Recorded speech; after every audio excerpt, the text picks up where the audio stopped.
কারণ এই বিষ্ণু, এই কৃষ্ণ, এই মুহাম্মদ, এই মুসা, এই ঈসা আমাদের সামনে ন্যায় এবং সত্য প্রতিষ্ঠার প্রতীক।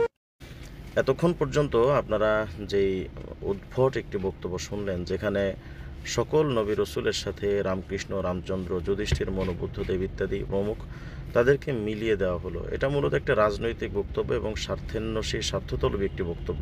তো দর্শক, এখানে আপনি এই বক্তব্য দিয়ে এই বিষয়টা স্পষ্ট হলো যে শিশির মনি সাহেব তিনি দাবি করছেন যে নবী রসুলদের সাথে নবী রসুলদের মিশন যেমন ছিল সত্য প্রচার করা, এক কথায় তারা যেমন ছিলেন সত্যের মূর্ত প্রতীক, ঠিক তেমনইভাবে রামকৃষ্ণ, রামচন্দ্র, যুধিষ্ঠির, মনু, বুদ্ধদেব এরাও ছিল সত্যের মূর্ত প্রতীক। দর্শক, এটা তো উনি মুসলিম হয়ে এই কথাটা বললেন, অথচ হিন্দুরাও তার এই কথাটা কিন্তু বিশ্বাস করে না। অর্থাৎ হিন্দুরাও তাদের অবতারদের ব্যাপারে এই বিশ্বাস লালন করে না যে তারা সত্যের মূর্ত প্রতীক ছিলেন। আপনি যদি বলেন যে আমি কথাটা বানিয়ে বলছি কিনা, তো আপনি দেখেন রাজশেখর বসুর অনুদিত দ্বিতীয় সংস্করণ মহাভারত যে বইটা আছে, তাদের ধর্মগ্রন্থ, এটার 435 নম্বর পৃষ্ঠার মধ্যে দেখবেন যে তারা হিন্দুরাই নিজেরাই লিখেছে দেবতারা অসত্য বলেন। তার মানে হিন্দুরাও বিশ্বাস করে যে দেবতারা অসত্য বলেন, আর ক্ষমতা পাওয়ার লোভে আমাদের শিশির মনিরা তাদের সাথে রামকৃষ্ণ, রামচন্দ্র, যুধিষ্ঠির, মনু, বুদ্ধদেব ইত্যাদি প্রমুখ ওদের সাথে আমাদের নবী রসুলদেরকে মিলিয়ে ফেলা হচ্ছে। আসলে ক্ষমতার মোহটা এতটা মারাত্মক এবং জঘন্য যে মানুষ ক্ষমতার অন্ধ মোহে এতটাই অন্ধ হয়ে যায় যে একসময় যে সে তার ঈমানটাও হারিয়ে ফেলে, তার দ্বীনটাও হারিয়ে ফেলে। শিশির মনি সাহেব যে বললেন যে নবী রসুলদের সাথে এদেরকে তুলনা দিয়ে তাদেরকে সত্যের মূর্ত প্রতীক বললেন, অথচ সত্যের মূর্ত প্রতীক হিসেবে নবীদের সাথে যে মিলানো হলো, নবীরা ছিলেন নিষ্কলুষ, নিষ্পাপ, একেবারেই তারা সম্পূর্ণ মহান চরিত্রের অধিকারী ছিলেন। সূরা আনআমের 85 নম্বর আয়াতটা দেখেন, ও জাকারিয়া ওয়া ইয়াহইয়া ওয়া ঈসা ওয়া ইলিয়াস কুল্লু মিনাস সালিহিন। জাকারিয়া, ইয়াহইয়া, ঈসা, ইলিয়াস আলাইহিমুস সালাতু ওয়াস সালাম সবাই ছিলেন একেবারেই সৎ ব্যক্তি, যে কারণে ফাতহুল বারির 8 নম্বর খণ্ডের 69 নম্বর পৃষ্ঠার মধ্যে হাফেজ ইবনে হাজার আসকালানী রাহিমাহুল্লাহ তিনি বলেছেন, আল আম্বিয়া মাসুমুনা মিনাল কাবাইর বিল ইজমা, উম্মতের সর্বসম্মত সিদ্ধান্তক্রমে সমস্ত নবীরা ছিলেন একেবারেই মাসুম এবং নিষ্পাপ সমস্ত কবিরা গুনাহ থেকে। তো নবীরা তো ছিলেন মাসুম, নিষ্পাপ, তাদের তো কোনো কবিরা গুনাহ ছিল না, অথচ রামকৃষ্ণ, রামচন্দ্র, যুধিষ্ঠির, মনু, বুদ্ধদেবদের জীবনে শুধু কবিরা গুনাহ নয়, শিরিক পর্যন্ত ছিল এবং নিজেদেরকে খোদা দাবি করার মতো অপরাধ জড়িত ছিল। যদি আপনি বলেন কোথায়, তো দেখুন আমি আপনার দুই তিনটা প্রমাণ আমি তাদের ব্যাপারে আপনার পেশ করি।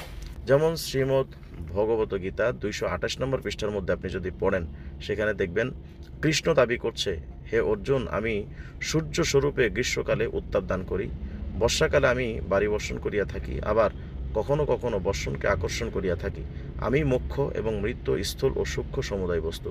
তার মানে এখানে কৃষ্ণ নিজেকে বৃষ্টি দানকারী, গরমে উত্তাপ দানকারী, মানে ইত্যাদি, এই মৃত্যু, স্থূল, এ সব কিছু নিজেরই সৃষ্টি, নিজেই এটার কর্তা হিসেবে তিনি কৃষ্ণ দাবি করে বসেছে।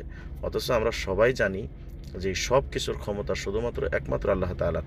সূরা তাহার 53 নম্বর আয়াতটা পড়েন, আল্লাযী জাআলা লাকুমুল আরদা মাহদা ওয়া সালাকা লাকুম ফিহা সুবুলা ওয়া আনজালা মিনাস সামাই মাআ ফাআখরাজনা বিহি আজওয়াজাম মিন নাবাতিন শাত্তা। অর্থাৎ আল্লাহ তাআলা বলছেন, তিনি সেই সত্তা যিনি পৃথিবীকে তোমাদের জন্য বিছানা বানিয়েছেন, তাতে তোমাদের জন্য চলার পথ দিয়েছেন এবং আকাশ থেকে বাড়ি বর্ষণ করেছেন, তারপর আমি তা দ্বারা বিভিন্ন উদ্ভিদ উৎপন্ন করেছি। তার মানে আমি বোঝাতে চাচ্ছি যে বাড়ি বর্ষণ করা, উত্তাপ প্রদান করা, এগুলো সব হচ্ছে আল্লাহ তাআলার সিফাত এবং আল্লাহ তাআলার কর্ম। অথচ কৃষ্ণ সে নিজেকে এটা দাবি করে বসেছে, সেই এটা করে থাকে। তাহলে নবীরা তো কখনো এমনটা দাবি করেননি যে তারা স্রষ্টার আসনে আসীন হয়েছেন, কিন্তু কৃষ্ণ এটা দাবি করেছিল। তাহলে আজকে শিশির মনি সাহেব যে বলছেন যে কৃষ্ণ, রামচন্দ্র, যুধিষ্ঠির ইত্যাদি সবাই সত্যের মূর্ত প্রতীক, তো যারা নিজেদেরকে খোদাই দাবি করলো, নিজেদেরকে স্রষ্টার আসনে আসীন করে ফেললো, তারা সত্যের মূর্ত প্রতীক হলেন কিভাবে? এটা নিশ্চয়ই আমাদেরকে শিশির মনি সাহেব জবাব দিবেন এবং নিশ্চয়ই তিনি জবাব দিতে বাধ্য থাকবেন। দ্বিতীয় নম্বর বিষয় হলো, আমরা সবাই জানি যে আল্লাহ তাআলা ছাড়া আর কেউ গায়েবের খবর জানেন না, অথচ কৃষ্ণ নিজেই দাবি করতো যে সে সব কিছুই জানে।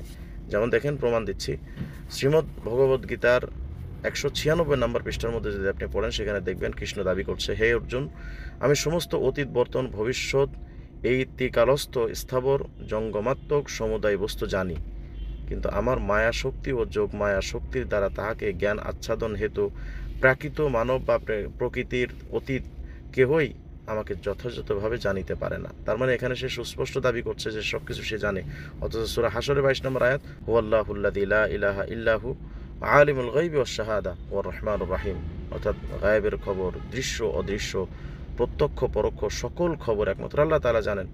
তো যে কৃষ্ণ নিজেই এসব শিরকি কথা দাবি করেছিল, সে কিভাবে সত্যের মূর্ত প্রতীক হতে পারে তা আমাদের বোধগম্য নয়। উপরন্তু শ্রীকৃষ্ণের চারিত্রিক নোংরামির ইতিহাস পড়লে তাকে নবী কল্পনা করাও তো সুদূর পড়া হতো। এরপরেও যেভাবেই হোক তাদেরকে নবী বানাতে হবে এবং শিশিরমণিদের ক্ষমতায় যেতে হবে। দ্বিতীয় আরেকটি বিষয় হলো, বুদ্ধদেবের ব্যাপারেও হয়তো তারা সামনে বুদ্ধদের অনুষ্ঠানে গিয়ে এটাও বলে ফেলবে যে বুদ্ধদেব সেও ছিল সত্যের মূর্ত প্রতীক, অথচ বুদ্ধদেব ছিল একজন টাটকা নাস্তিক। বুদ্ধদেব মূলত একজন বস্তুবাদী চেতনায় বিশ্বাসী ছিল, সে স্রষ্টায় বিশ্বাসী ছিল না, তাছাড়া আখেরাতেও বিশ্বাসী ছিল না। এবং তার বক্তব্য মতে মানুষ মৃত্যুবরণ করে না, বরং পুনরায় জন্মায়। এক কথায়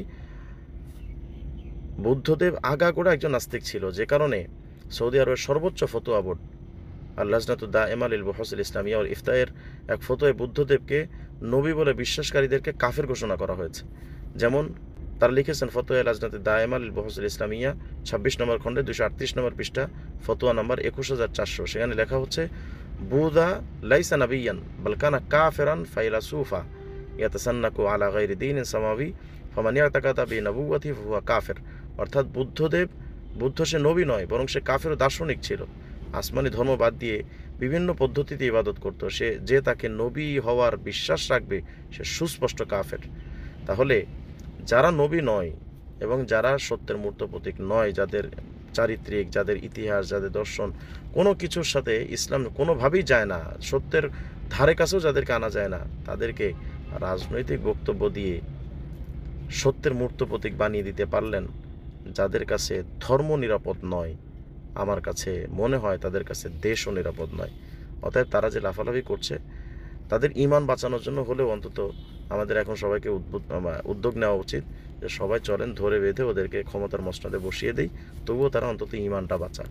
তাছাড়া যারা এই লোকদেরকে নবী হিসেবে দাবি করে, তাদের ব্যাপারে হযরত ইমাম আবু মুহাম্মদ আলী ইবনে হাজম আল আন্দলুসি আল কুরতুবী রাহিমাহুল্লাহ তিনি পরিষ্কার ভাষায় লিখেছেন, আল ফসলু ফিল মিলালি ওয়াল আহওয়া ওয়ান নিহাল 4 নম্বর খণ্ডের 21 নম্বর পৃষ্ঠায় সুস্পষ্টভাবে তিনি লিখেছেন, ওয়ালা ইয়াহিল্লু লি মুসলিমিন আইয়ুদখিলা ফিল আম্বিয়া মান লাম ইয়াতি নাসসুন ওয়ালা ইজমা আও নুকিলা কাফাতান বিসিহহাতি নবুওয়াতিহি ওয়ালা ফারকা বাইনা তাসদীকি বিনবুওয়াতি মা লাইসা নাবিয়ান ওয়া বাইনা তাকযীব বিনবুওয়াতি মান সাহহাত নবুওয়াতুহু। অর্থাৎ যার নবুয়ত প্রমাণের জন্য আল্লাহ সুস্পষ্ট উক্তি বা মুসলমানদের ইজমা তথা সর্বসম্মত সিদ্ধান্ত ও কোরআন হাদিসের যথেষ্ট বর্ণনা বিদ্যমান না থাকবে, তাকে নবীগণের মাঝে অন্তর্ভুক্ত করা কোনো মুসলমানের জন্য বৈধ হবে না।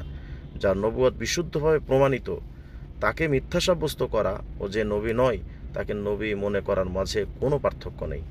তাহলে আমরা এই বিষয়গুলো থেকে সতর্ক থাকবো ইনশাআল্লাহ। যাদের ব্যাপারে নবী হওয়ার কোনো সিদ্ধান্ত নেই, তাদের ব্যাপারে নবীদের সাথে তাদেরকে মিলিয়ে সত্যের মূর্ত প্রতীক হিসেবে বানিয়ে দেওয়াটা এটা সুস্পষ্ট গোমরাহি এবং ভ্রান্তি এবং ঈমান ভঙ্গের একটি কারণের মধ্যেও চলে আসবে।